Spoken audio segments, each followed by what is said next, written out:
Know what this show could use right now? A little class. So please welcome First Minister of Scotland, Alex Salmond. First Minister, we're here. First Minister's right, isn't it? First Minister's perfect, yeah. All right. We're here in Arbroath Abbey, which was the site of the original Declaration of Independence for Scotland. Is that right? Yeah, 450 years before the American one. And the American one, I believe, was modelled a little bit on the Scottish one. Is that right? That's right. In fact, there's a Senate resolution which says exactly that from the 1998, and I think it's a pretty fair guess. You know, about half of the signatories to the American Declaration were Scots, and Jefferson himself, you know, the main author of the American Declaration of Independence, because he claimed to be descended from Robert the Bruce. So it would seem likely that he was very aware of the Declaration of Independence. In an independent Scotland, which of course you're championing and what you know is what you're working to achieve. What is the role of the relationship between an independent Scotland that you propose and the United States of America? What would that look like? Friendly. Well, friendly would be a good idea, I think. Very good idea. I mean, what happens with NATO, the North Atlantic Treaty? Does the American military work here?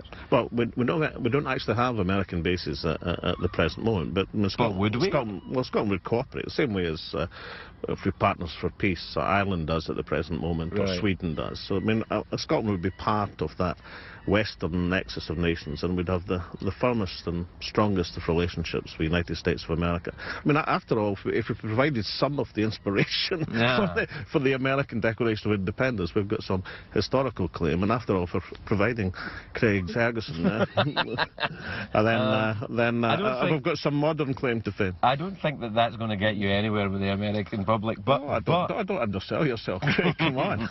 Now, what about nationalism is an emotive issue, I think, isn't it? It's not really a political one, or is it? I mean, you're an economist by training, right? So, presumably, the ramifications of an independent Scotland economically are something you're familiar with. Well, I mean, I don't think you should look at it just in money terms, but I mean, if you wanted to look at it in money terms, we'd go from the 16th most prosperous country in the world to number 6. So we'd go up 10 places if you were just looking at it in financial terms. Why? Because, I mean, Scotland has got massive natural resources, oil, gas. You get to keep all that? Well, we get to keep the stuff that's Scottish, the geographical share. Get to keep the stuff that's off the Scottish coast. The stuff off the English coast would go to England. We're talking about oil. Well, I mean, not just oil, I mean oil and gas, renewable energy, water, which is one of the great resources of the coming century. Scotland has plenty of water. I mean, our mutual friend Sean Connery once said that all Scotland needed was a good roof. Now, there's another thing. I mean, Sean Connery's famously pro-independence, isn't he? But he doesn't live here. Does that have a bearing on it? I mean, I will take no public position on it because I don't live here. You know, I think it's, in a weird way, it's not really my fight. Yeah, but I mean, there are 50 million Scots, and like yourself and Sean Connery, people either Scottish born or Scottish ancestry who live worldwide. I mean, they're all part of the Scottish family. I mean, even people who've got only remote connections with Scotland, generally speaking, have a good feeling towards Scotland. That is the most extraordinary asset internationally. It's an amazing place, but I mean, my history may be wrong. The second greatest country in the world. I never said the second greatest country. I said the other greatest country in the world. Good, yeah. I may be naive, but I'm not stupid. Now, the thing is about the union of Scotland and the rest of the UK, England and Wales and a part of Ireland, and let's not get into that argument, but to my history may be wrong, but wasn't it our idea, kind of, anyway? Wasn't it, you know, through James I and then the Union of Parliaments and the banking boys in Edinburgh saying, you know, this is a huge resource that we can actually use? Wasn't it really Scottish politicians, bankers and clergy that created this union in the first place?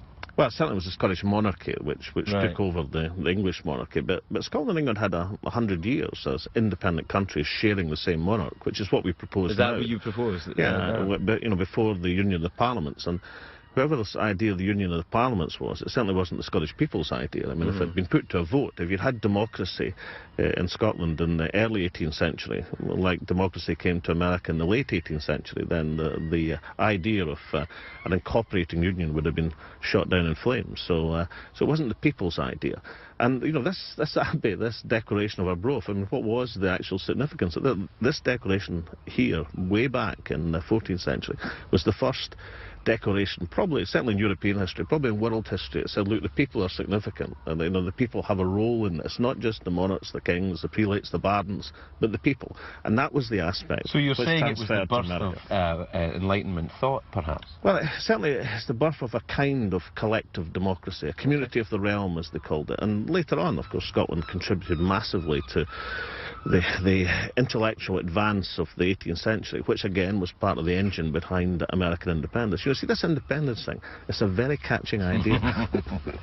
What about people who love Scotland but want to love it inside a United Kingdom? Are they less patriotic Scotsmen than yourself? No.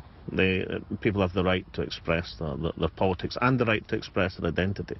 I mean, what we're proposing is a new type of democracy for Scotland, where we control not just some things, which we do now, thanks to the Scottish Parliament coming back, but we control not just education and health, but the economy and our international relationships. But people can have different views of what's right and what's wrong, and they're still patriotic Scots. I think what's best for Scotland is to have the people living in Scotland making the decisions about Scotland. I think that's the essence of democracy. That's my view. That's why I think Scotland should be independent. But people are entitled to disagree. In fact, they've got a... I'm sure they will. If we have a written constitution in Scotland, which I think would be a good idea, they'll have a constitutional right to disagree. That sounds familiar. What about so the royal family take the monarchy continue in an independent Scotland, much the same way I imagine in Canada or in those places that used to be colonies, is that right? Well, that's right. I mean, the Queen's actually head of state 16 countries around the world at the present moment, so it'd be nice to make it 17. This is a great way of doing this, so that way you get an independent Scotland and you get your knighthood. This is good. I may have burnt my boats as far as the night is going, but Sean Connery's right. But you're a lord, and you play a lord in an upcoming in marvelous a Disney film. Yeah. You're Lord Macintosh. That's true. Now, your lordship. If you give me a real lordship, that might be worth more to me than much as I love working for Disney. Well, I could make a laird or a thane, perhaps. A thane of Scotland. Thane of Glamis, thane of Cawdor, and king hereafter. That could be bad for me. Didn't that end badly for the last guy that wanted I'll tell you that? what, then I'll make you what William Wallace was, as of Braveheart, a guardian of Scotland. I like that phrase, a guardian of Scotland. I think I might settle for that instead. And is that what you are, do you think? A guardian of Scotland? Is that how you see yourself? Well, I think I'll just stick with the title First Minister, but I like this elected bit, you know. I mean, I've got a preference for being elected as opposed to appointed. I think that's very civilised of you, First Minister, and very American, if I may say so. It's really a joy. Thanks for so much for giving us your time today and talking to us in Arbroath Abbey. It's a lovely spot. Good luck. And great to have you back. Thanks.